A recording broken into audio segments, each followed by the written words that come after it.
Imagine living completely alone, surrounded by an endless forest, no electricity, no neighbors, no internet, only the silence of the jungle. In the heart of the Amazon in Brazil, there is a man who chose total isolation. Far from the city and its noise, he lives alone among rivers and trees, hunting, fishing, and growing his own food. His name is Orlando, the man who turned solitude into a way of life. But what makes someone abandon the world and seek refuge in the depths of the forest?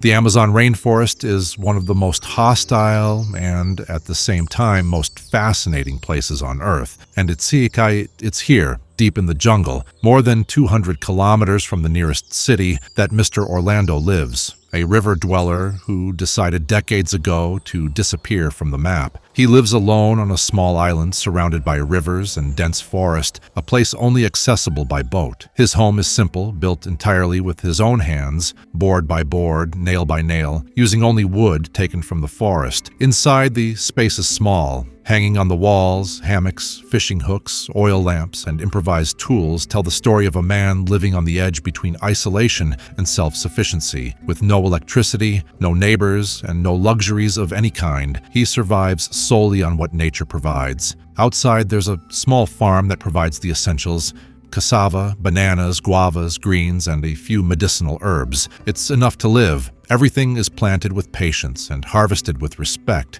No waste, no hurry. Orlando's day is marked by silent rituals. He wakes with the first song of the birds before the sun rises. By 4 a.m, he's already on his feet, boiling river water to make coffee and mixing in the grounds kept in old glass jars. The smell spreads through the forest, blending with the smoke from the wood fire. Then he heads out to fish or check the traps he set throughout the jungle to catch animals. He walks slowly through the forest, following the tracks left on the damp ground. He knows exactly where each trap is hidden, between roots, near fallen logs, or along the edges of small creeks. Some are small twig snares made to catch birds or rodents. Others are vine loops tied to stakes, ready to trap larger animals. Everything is built with precision and silence. There's no metal, no artificial ropes, only braided vines, sharpened sticks, and the patience of someone who has learned from the forest itself, watching the behavior of animals. If a loop is broken, he knows the sign. The animal escaped. If it's tight, it's time to collect what nature has offered for his meal.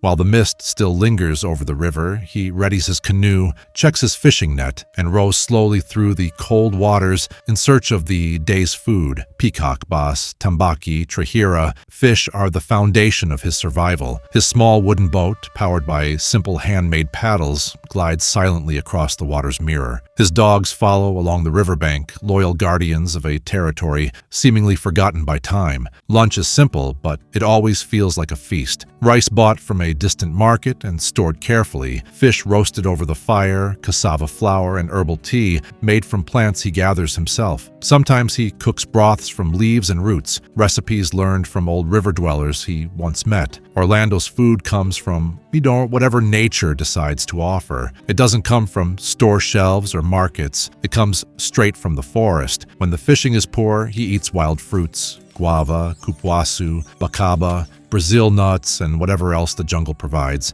Orlando lives as part of the environment, not as its owner. He knows every sound, every scent, every path around him. He can tell when the weather is about to change just by watching the clouds or the birds' behavior. When the wind shifts direction, he pulls in his boat and prepares, because in the Amazon, one storm can change everything in minutes. During the heavy rains, he stays inside his wooden home, listening to the thunder roll across the river. The wood creaks, water seeps through the cracks, but he doesn't move. He simply watches, calm and still, because in the forest, he's learned that haste is the enemy of survival. Without electricity, Orlando lives guided by light. When the sun sets, the day ends. That's his signal to stop working. Inside the small wooden house, the darkness feels thick. Orlando strikes a match and lights a kerosene lamp, spreading a soft yellow glow across the room. The walls creak, mosquitoes buzz, and the wind slips through the cracks. He burns a piece of dry bark to drive away the insects, a ritual he repeats every night. Then Orlando prepares dinner. The same fish, the same rustic rice and the same silence. Sometimes he sits by the doorway, watching the moonlight shimmer across the river. It's his television, his companion, his window to the world. There, surrounded by the sound of frogs and the distant glow of the stars, he finds a kind of peace the modern world has long forgotten. It's a life without clocks, without hurry, and without witnesses. Isolation doesn't frighten him, it protects him. Silence is his fortress. The forest's sounds are the only ones that make sense. The croak of frogs, the snap of branches, the rustle of leaves. From each sound, he knows whether there's danger, prey, or calm. His life is a constant dialogue with nature, a dialogue few people still know how to hear. The forest sets the rhythm. The call of macaws announces dawn, and the distant roar of a jaguar marks the coming of night. Orlando hasn't always lived alone. Years ago, he had a home in a small village along the Watuma River. He worked as a fisherman and sometimes as a farmhand, but time, poverty, and the distance from the cities slowly took everything away. Out here, no one bothers me. Nature gives me what I need. That's what he usually says whenever a traveler happens to find him by chance. His choice of solitude wasn't an escape, it was an adaptation. Isolation became his form of freedom, but living alone in the jungle isn't romantic. It's survival at the edge. Orlando faces scorching days, cold nights, and wild animal attacks. He has scared off jaguars with fire, gone days without seeing anyone, and weeks without speaking a single word to another soul. When he gets sick, he relies on the forest's medicine: Andiroba leaves, Jatoba bark, Copaiba roots. His body bears the marks of the jungle, scars from cuts, bites, and burns he treated himself. Even so, he doesn't complain. To him, silence is easier to bear than the noise of the world. From time to time, a passing fisherman leaves him a small gift, a bag of salt, some coffee, or a candle.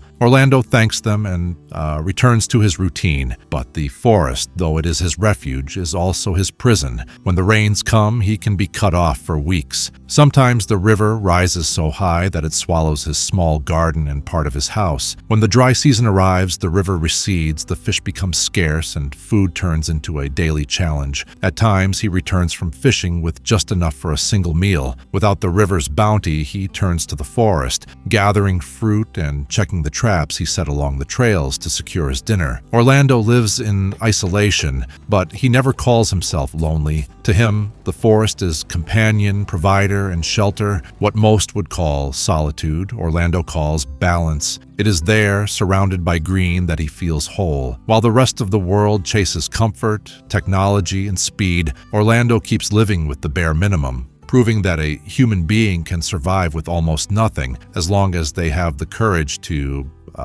face the silence. Now imagine living like him. No electricity, no internet, no phone, no one around, just you and nature. Could you handle the silence of the forest? Leave your comment below. If you enjoyed this story, give it a like and subscribe to the channel, because in the next episodes, you'll meet other people who live in places where most of us wouldn't last a single day.